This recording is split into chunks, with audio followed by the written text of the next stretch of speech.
que se respete el derecho ajeno, porque sin respeto al derecho ajeno no puede haber paz, y sin paz no puede haber bienestar para los millones de dominicanos que reclaman una vida mejor.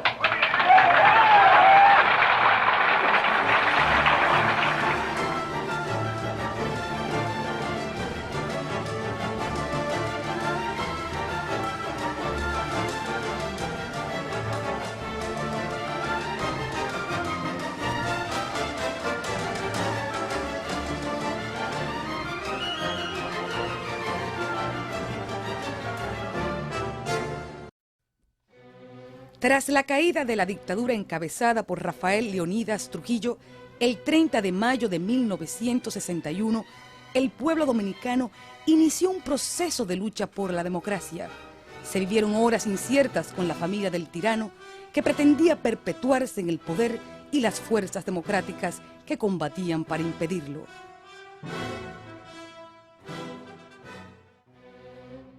Los Trujillo terminan de salir del país el 18 de noviembre de 1961 y a mediados de enero de 1962 es derrocado el Consejo de Estado presidido por Joaquín Balaguer para asumir el gobierno una junta cívico-militar presidida por Huberto Bogar y el general Pedro Ramón Rodríguez de Chavarría, quien ocupa la jefatura de las Fuerzas Armadas. Chavarría cometió el error de coger el Consejo de Estado preso, hasta que Chavarría siguió cometiendo errores y se decidió que había que quitarlo. Al Consejo de Estado lo liberamos y entonces vamos para Palacio. El Consejo de Estado comenzó a gobernar, era un gobierno colegiado con Rafael F. Bonelli al frente.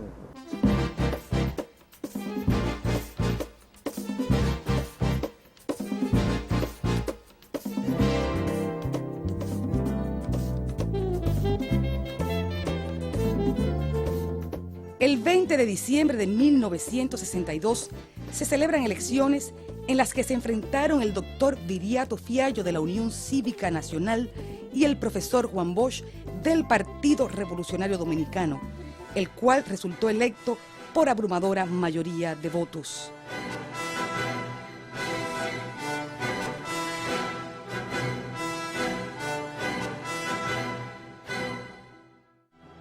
El candidato a la presidencia del PRD, en sus discursos de campaña, prometió la no persecución a los trujillistas y empleó un lenguaje sencillo y didáctico, estrategias de comunicación que influyeron en la victoria electoral.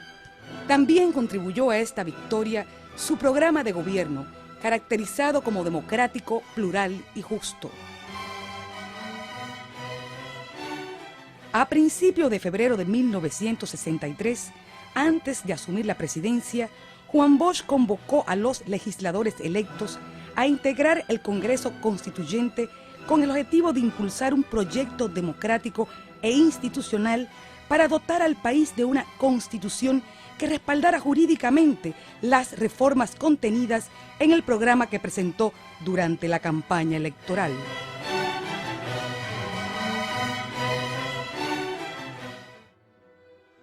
El 27 de febrero, Juan Bosch asumió la presidencia de la República.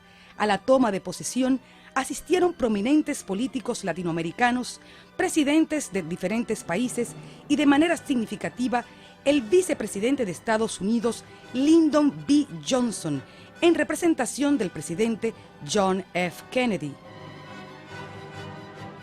En el discurso de toma de posesión, Bosch recurrió al léxico sencillo y directo de la campaña, proclamando desde el Congreso Nacional el nacimiento de una nueva era de libertades y bienestar para los dominicanos.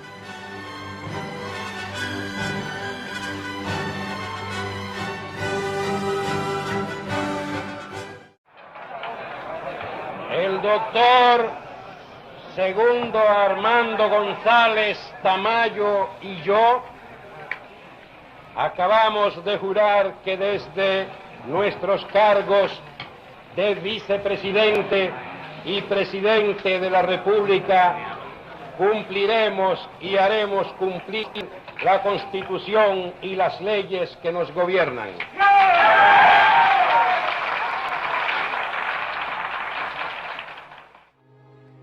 Sus promesas de campaña comienzan a aplicarse en lo inmediato, pero un clima de dificultades heredadas del Consejo de Estado, especialmente la crisis económica que los dominicanos soportaban con pesar y estoicismo, obligó al gobierno a tomar medidas urgentes, como fueron la petición a los empresarios del pago por adelantado de los impuestos, la regulación del gasto público y la creación de una oficina de control de precios para evitar la especulación con los productos de primera necesidad.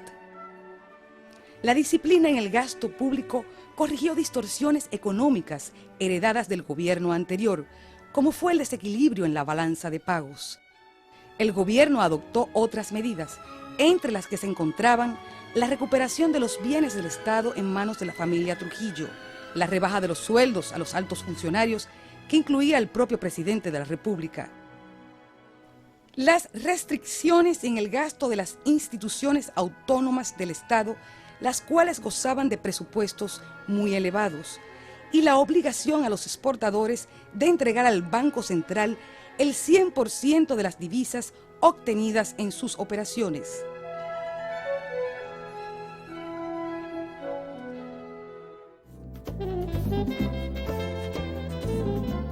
En marzo de 1963 se anuncia una modificación a la Constitución y en abril la Asamblea Revisora aprueba una nueva Carta Magna. En ella se destacan varios puntos de equidad social como son el derecho a la vida, al trabajo, a la vivienda, a la educación y a la salud. Se prohibía los latifundios, las propiedades de tierra a los extranjeros y se establecía la expropiación por causa de interés social. La libertad de expresión fue favorecida de manera significativa con las nuevas leyes de 1963, al quedar consignada la libertad de prensa y la libre expresión del pensamiento, el derecho de los obreros a agruparse en sindicatos y el derecho a huelga. Con respecto a los derechos sindicales, también se introdujeron cambios novedosos, como el derecho del trabajador de participar de las ganancias de la empresa y a tener un salario equitativo. Uno de los puntos de mayor trascendencia fue el concerniente a la reforma agraria, que beneficiaría a un gran número de dominicanos, ya que para la época una parte importante de los núcleos poblacionales se localizaba en la zona rural.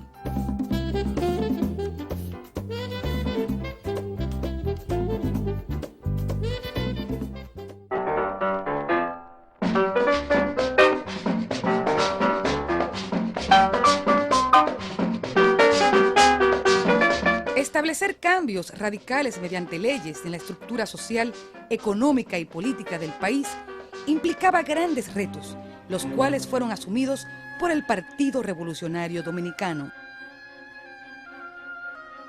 A esos cambios se resistían los grupos de poder que durante largos años se beneficiaron de la situación prevaleciente.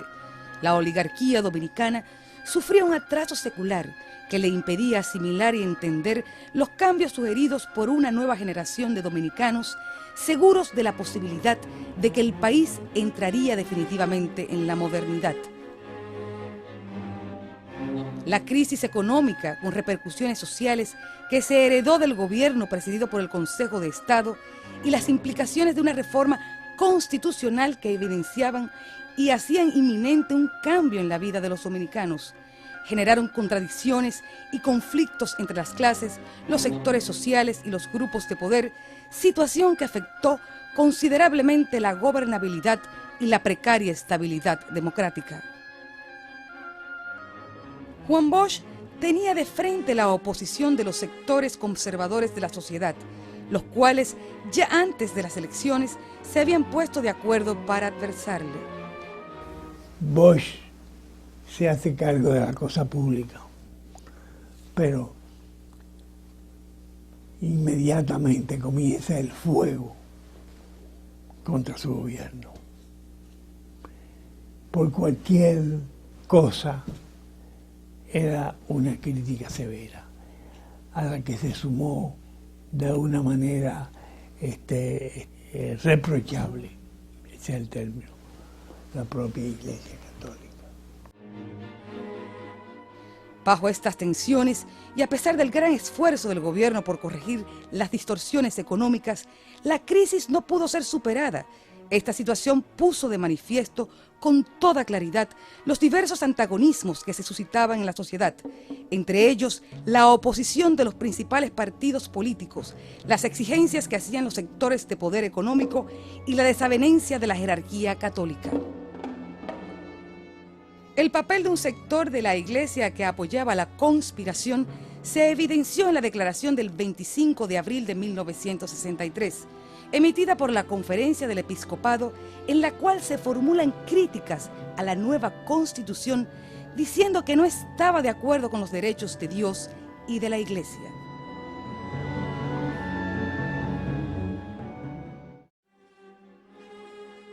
En este conflicto social, la clase obrera se enfrentó al empresariado y al gobierno por sus reivindicaciones salariales. En numerosas jornadas de huelgas exigieron sus derechos. Las de mayor efecto fueron hechas por los trabajadores de la manicera y los cortadores de caña del Central Romana. La Federación Nacional de Maestros, FENAMA, y la Federación Nacional de Empleados Públicos e Instituciones Autónomas, FENEPIA, fueron otras organizaciones que se sumaron a las huelgas debido a las medidas de austeridad que impuso el Estado para sanear sus finanzas.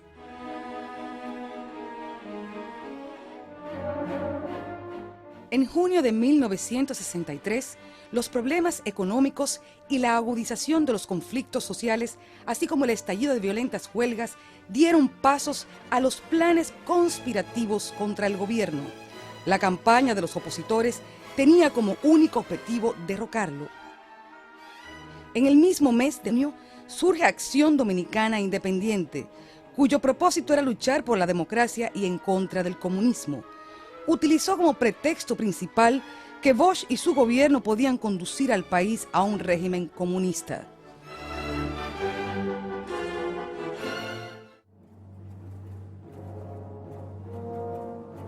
Ya en julio de 1963 hubo un conato de golpe de Estado. Los partidos populares pidieron ayuda a las organizaciones de izquierda y al pueblo para apoyar al gobierno y enfrentar el golpe. Denunciaron la injerencia de los norteamericanos, quienes se unieron a la campaña anticomunista en contra del gobierno de Bosch, calificándolo de incompetente. La génesis del definitivo golpe de Estado comenzó a fraguarse el 13 de julio de 1963, en la base aérea de San Isidro. El presidente Bosch había sido convocado allí por un grupo de oficiales que estaban preocupados con las actividades de cierto sector político.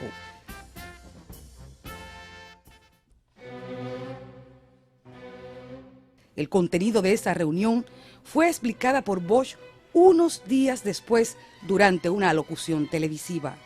Bosch le dijo a los militares que un gobierno democrático no puede ser democrático para unos sectores y dictatorial para otros. Agregó: si las Fuerzas Armadas persisten en eso, búsquense otro que gobierne, porque yo no estoy dispuesto a encabezar una dictadura total o parcial en la República Dominicana.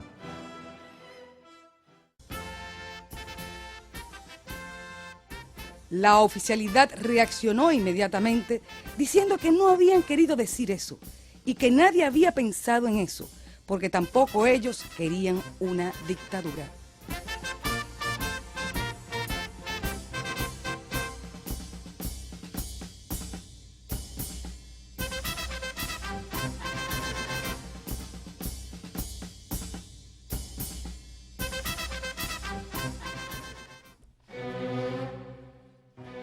Ante ellos, Bosch se quejó de que le querían establecer líneas políticas y les dijo que habían dejado de ser militares a políticos para convertirse en políticos. No puede haber democracia con militares políticos, con militares que deliberen, añadió el presidente. Ante la posibilidad de un golpe de Estado al gobierno constitucional, Juan Bosch creó una comisión conciliadora para acercar al gobierno y la oposición, pero esta medida fracasó por el desinterés mostrado en los grupos opositores a conciliarse con el gobierno.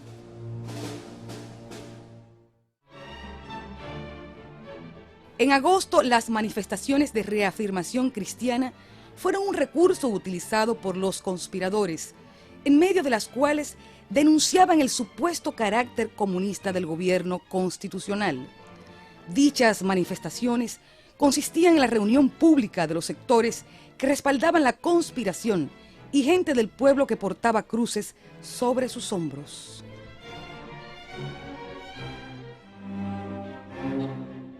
Como parte de la trama golpista, a principios de septiembre, fue desarrollado un programa de huelgas y paros, presentados como iniciativa de organizaciones laborales, pero en realidad fueron organizados por el empresariado.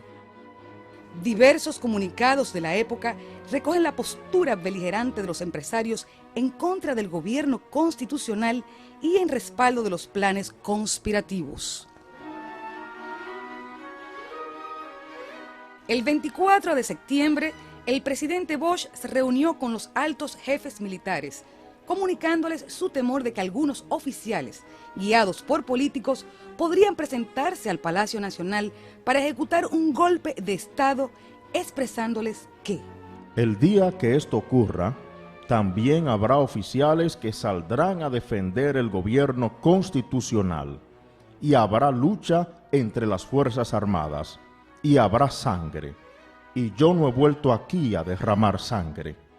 Para esa ocasión, el presidente ordenó a los militares retirar al coronel Elías Wessing Wessing con un cargo diplomático, pues lo consideraba un conspirador. Los militares, tras largas deliberaciones, optaron por ejecutar su plan conspirativo. En vez de obedecer las órdenes del presidente, en la madrugada del 25 de septiembre, el golpe de Estado fue consumado mediante el apresamiento del presidente constitucional de la República, profesor Juan Bosch. Como a las 12 de la noche yo vi un movimiento inusitado en una casa que se llama la Casa de los Recios, en la Doctor Delgado, casi frente a Palacio, una casa de tercera planta. Y había ahí cuando yo me acerco, hay un teniente con tropas que no eran propias de la de nosotros, el batallón de la Guardia Penitenciaria. Y yo voy y los reprimo al teniente, yo era primer teniente, yo era amigo mío en la Fuerza Aérea, Careto, que era el chofer de Ramfi Trujillo. ¿Por qué está usted aquí con la tropa? No, porque yo vengo a proteger la espada general y la luna. Digo, no, usted está equivocado. Nosotros tenemos todas las armas auxiliares para frente a ti, en las atalayas de la Guardia Penitenciaria, porque usted está haciendo mal, porque nosotros que tenemos que cuidar cualquier situación militar aquí. Y yo soy jefe de la defensa perimétrica, así que levántame esa tropa de ahí.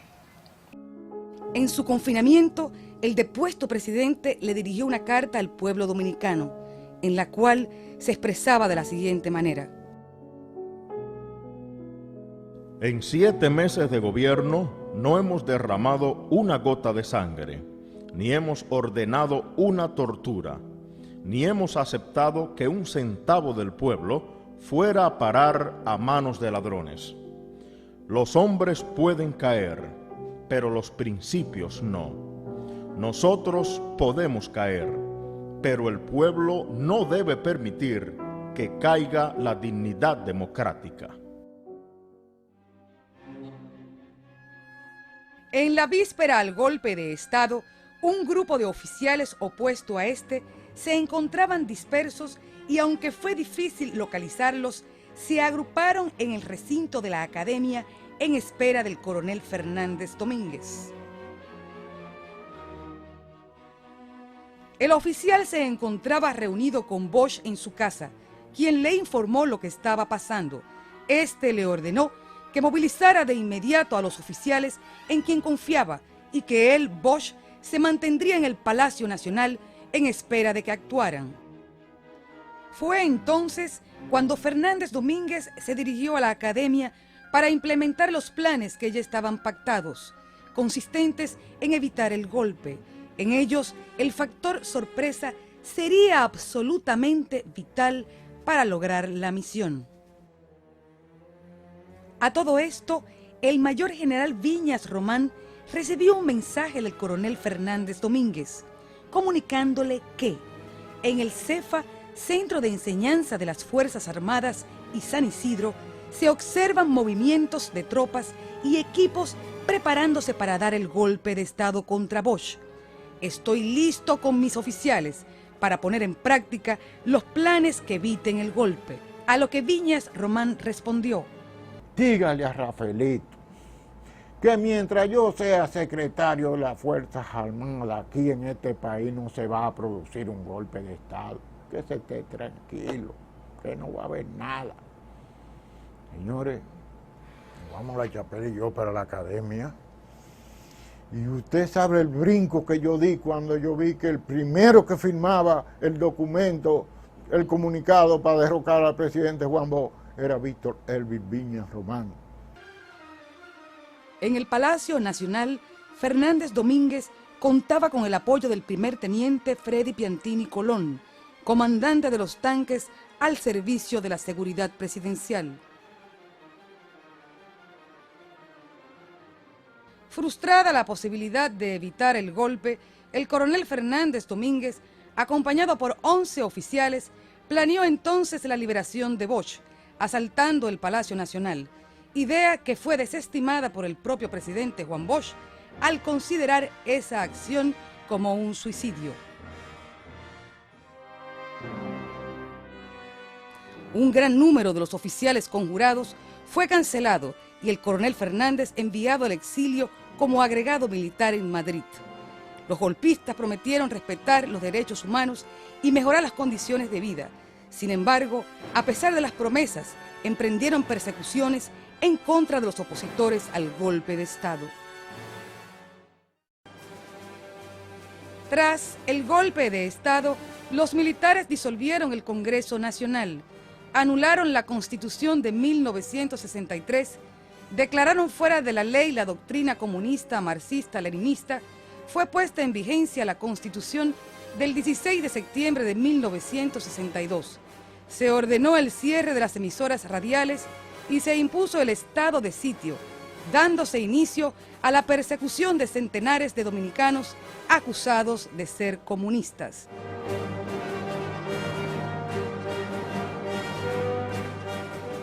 Entonces, el presidente Juan Bosch fue enviado al exilio.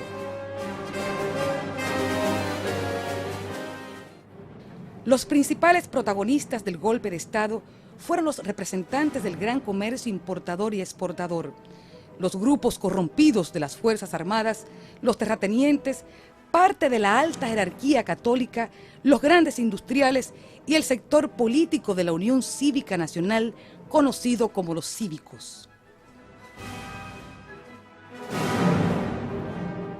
Los términos de la declaración de los mandos militares fueron secundados de inmediato por el empresariado y la oligarquía, representados en la Asociación de Industrias de la República Dominicana. En el intento por legitimar el uso de la fuerza en contra de la institucionalidad, las Fuerzas Armadas y la Policía Nacional, simulando un gesto de desprendimiento y patriotismo, hizo un llamado a 6 partidos políticos democráticos y anticomunistas para que eligieran un gobierno provisional civil con un gabinete de unidad nacional que gobernara los destinos de la nación.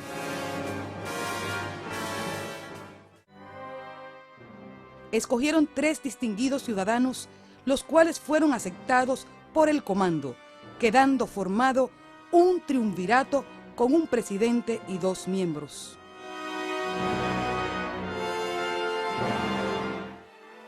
El acto de transición de poderes se efectuó a las 12:30 de la tarde del 26 de septiembre de 1963 en el Salón de Embajadores del Palacio Nacional, ante la presencia de altos jerarcas de las Fuerzas Armadas, la Policía Nacional, los dirigentes de partidos políticos y de la prensa nacional e internacional. Antes de efectuarse esta ceremonia, fue leída el acta de constitución del nuevo gobierno. El doctor Francisco Sánchez Báez, abogado notario, tomó el juramento a los integrantes del triunvirato. Licenciado Emilio de los Santos, presidente, doctor Ramón Tapia Espinal e ingeniero Manuel Tavares Espaillat, miembros.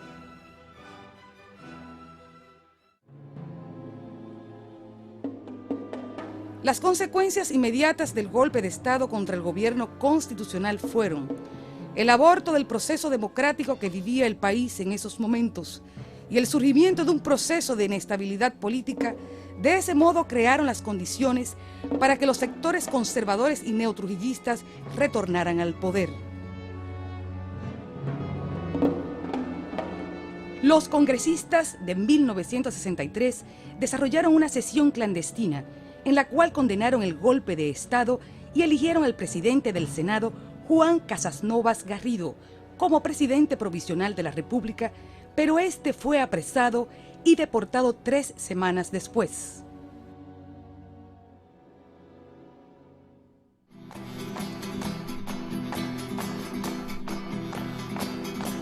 Está llegando la hora. Una de las primeras manifestaciones públicas en contra del golpe fue protagonizada por el estudiantado de la Universidad Autónoma de Santo Domingo, mediante una frustrada marcha hacia el Palacio Nacional.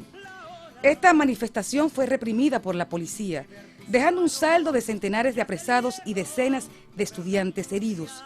2 días después, la Federación de Mujeres Dominicanas correría la misma suerte. Otra manifestación de oposición fue el intento de levantamiento guerrillero del Movimiento Popular Dominicano MPD. Este grupo revolucionario fue desarticulado antes de marcharse a las montañas. Sin embargo, el movimiento revolucionario 14 de junio, al finalizar el mes de noviembre, inicia una guerra armada mediante 6 frentes guerrilleros. Su líder, Manolo Tavares Justo, comandó por varias semanas el Frente de las Manaclas, pero la inexperiencia y la falta de entrenamiento llevó a que en pocos días fueran cercados y obligados a entregarse. La crueldad de los militares golpistas se empleó a fondo con el grupo revolucionario, cuyos miembros, después de gestionarse una rendición a cambio de conservar la vida, se entregan a las Fuerzas Armadas, pero el oficial a cargo de la operación se burla del trato acordado y ordena el fusilamiento de los insurgentes. Tuvo entre sus víctimas a Manolo Tavares Justo y a la mayor parte de sus seguidores. Una jornada heroica que terminó en masacre. Pero la realidad es que en el imperio a Manolo había que eliminarlo, porque era un líder natural, que tenía ángel. Manolo hubiera ido a una elección y le gana a todo el mundo. El gobierno del triunvirato, lejos de solventar las contradicciones que se generaron a raíz de la caída de Trujillo y que ellos profundizaron al destruir el sistema democrático, terminó conduciendo los destinos del país de una manera desastrosa. La inestabilidad política afectó al propio gobierno de facto, provocando la renuncia de Emilio de los Santos, uno de los integrantes del triunvirato, sustituyéndolo en el cargo Donald Reed Cabral.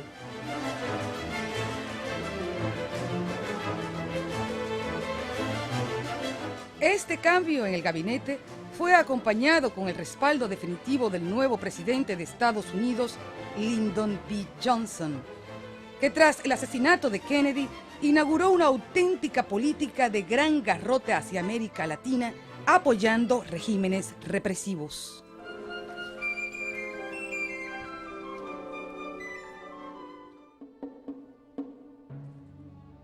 Reacciones importantes contra el golpe se suceden durante todo el año de 1964, con la realización de importantes huelgas protagonizadas por los trabajadores y los choferes que reclamaban la vuelta a la constitucionalidad. La más importante de estas huelgas en contra del triunvirato fue organizada por la Asociación de Choferes Independientes en coordinación con la Organización de los Trabajadores del Muelle, POASI. Las calles fueron tomadas por las multitudes y las fuerzas represivas de la policía, conocida como los cascos blancos, respondieron con la brutalidad propia de una fuerza policial al servicio de un gobierno represivo.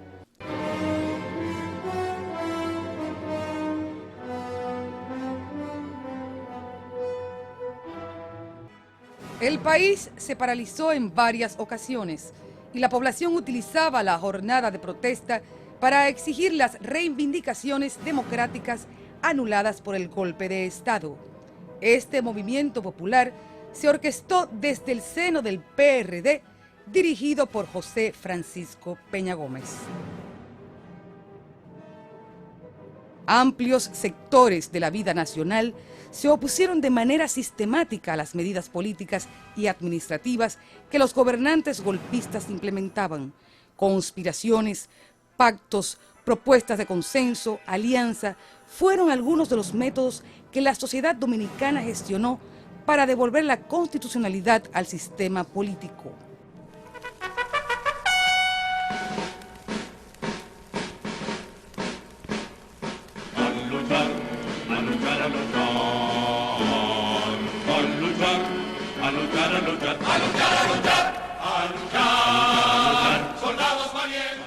La respuesta más importante de todas es la Guerra de Abril de 1965, que fue la culminación de la resistencia de las mayorías contra los golpistas y sus planes antidemocráticos. De ahí la consigna central de la Revolución de Abril: vuelta a la Constitución del 63 sin elecciones. Cual clarín que llama la guerra.